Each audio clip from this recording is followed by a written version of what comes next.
sorry. Oh, that's all right.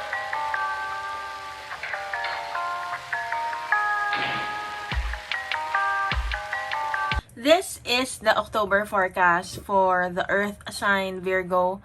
Only take what resonates and leave what doesn't. You may take nothing at all. If you haven't followed us on our social media accounts, please follow us as we do daily readings on our other platforms. We have Instagram at M's Guide, TikTok at M's Guide, Facebook, M's Guide Tarot Reading, and if you haven't subscribed yet here on our YouTube, please do subscribe, M's Guide Tarot Reading.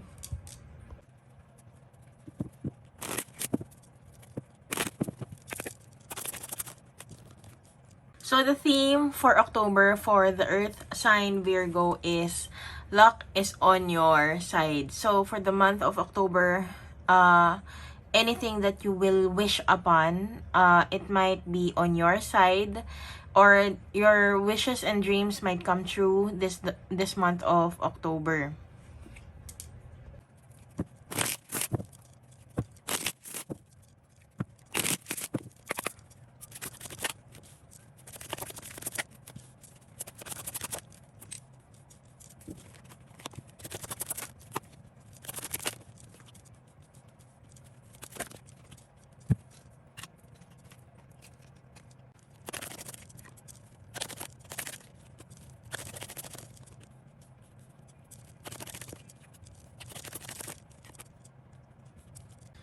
Okay, so for the month of October, for the Earth sign Virgo,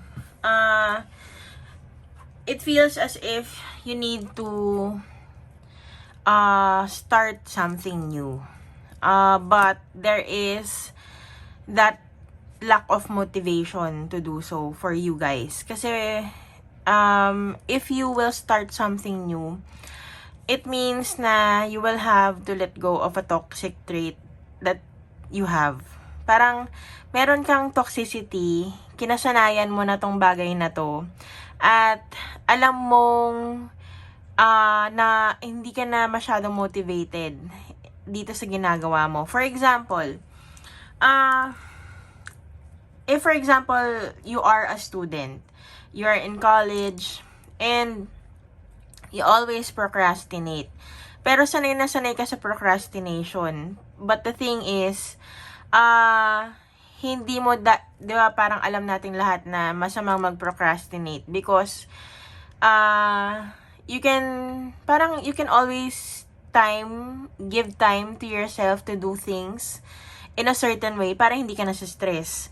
Pero sanay na sanay kasi kasi mag-procrastinate. So parang hirap kang i-let go to kasi parang it's been with you ever since. The same goes if, for example, you are in a romantic relationship and this person has been making you feel unwanted, unloved, and it's time for you to decide whether or not this romantic relationship is still for you. Pero hirap kang i-let go kasi siguro matagal na kayo ng person mo. Kaya the emotions are a part of this decision making.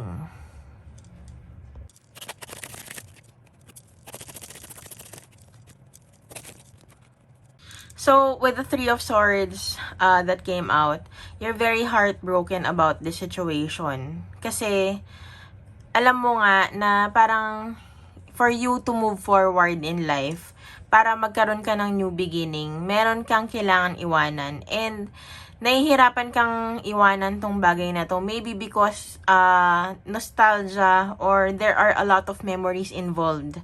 Or probably also, there is a lot of love or emotions involved in the situation. That's why, parang lalaban yung puso mo at isip mo. Parang, your heart is saying, kaya mo pa, but your mind is already saying na, tama na, give up na.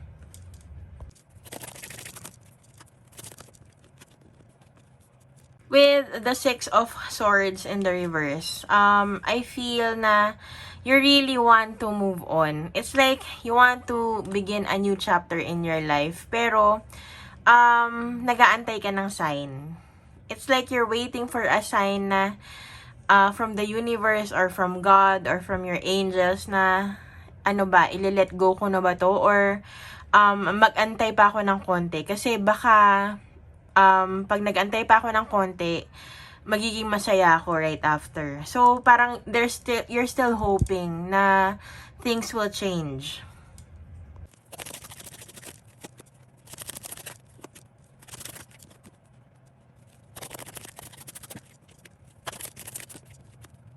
Okay, with the tower in the reverse, it seems like the situation that you are in na kailangan mong i-let go of.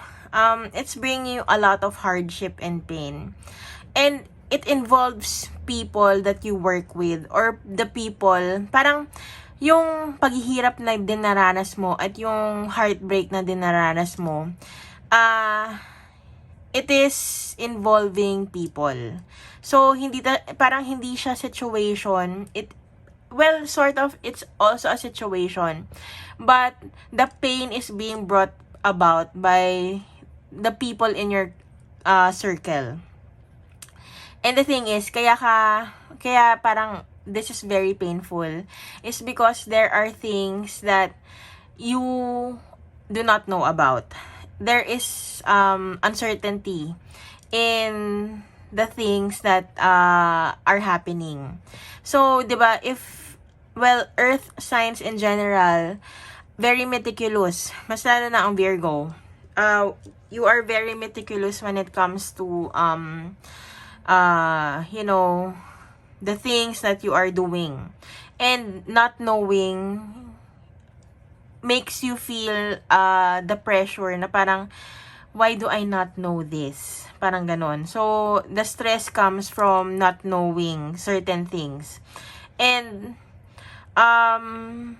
yun yung cause actually. Kaya ka nawawala ng motivation to move forward. Kaya parang iniisip mong i-let go na to. Kahit na mahirap sa'yo because you've built that foundation already na parang, okay, kakayanin ko pa to, konting tiis na lang. Pero, this part of you, this uncertainty is the one that's making you stress, have anxiety.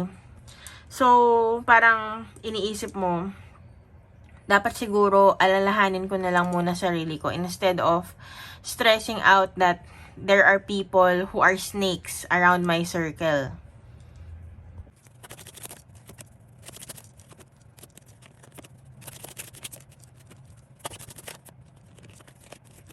Okay. It seems like this wasn't really intended for you to experience. Parang kaya yung theme ng month mo is luck is on your side. Kasi, if you yourself will trust the universe that luck is on your side, the wheel of fortune will be with you. Kaso lang, in this reading, the wheel of fortune is in the reverse. Kasi nga, you don't trust the universe enough to guide you in knowing na parang just trust us and if you give us the trust, then happiness will be with you. Kaya hindi mo makuha yung gusto mo. Kasi nga, you're trying too hard to fix things that you know are not fixable. So, parang, let go. Let go and let God. Yun yung sinasabi ng cards. Parang, don't be too stressed. If hindi mo kayang i-manipulate or hindi mo kayang gawa ng paraan, just let it go. Huwag kang masyadong mag-isip. Don't let the situation put you in parang on alert mode. Parang yun kasi yung theme ng reading na parang lagi kang on alert, lagi kang may iniisip, lagi kang stress. Everything is all about the swords. And the swords is all about thinking, perception, anxiety. Yun yung gist ng reading.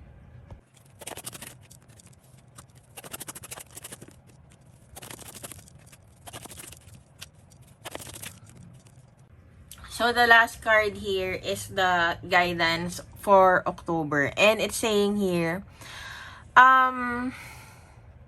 sometimes it's better to trust yourself, trust your instincts, and make an action regarding the situation. It's saying here, the cycle needs to close. Yun yung sinasabi. If you're having a hard time letting go of something, you need to close out the cycle. You need to have the strength and the courage to move forward. Huwag mo nang isipin masyado kung ano yung mangyayari. Kasi in the end, kung ano man yung mawawala sa'yo, mapapalitan din yan. At yung papalit, ang dami mong options. Yun yung sinasabi ng card. So, trust your, it's not about trusting your instinct right now. It's about trusting your mind. Kung ano yung sinasabi ng utak mo, yun yung sundin mo. It's not about, kasi I feel that pinairal mo na masyado yung puso mo for the past few months. Now it's the time na sundin mo naman yung utak mo.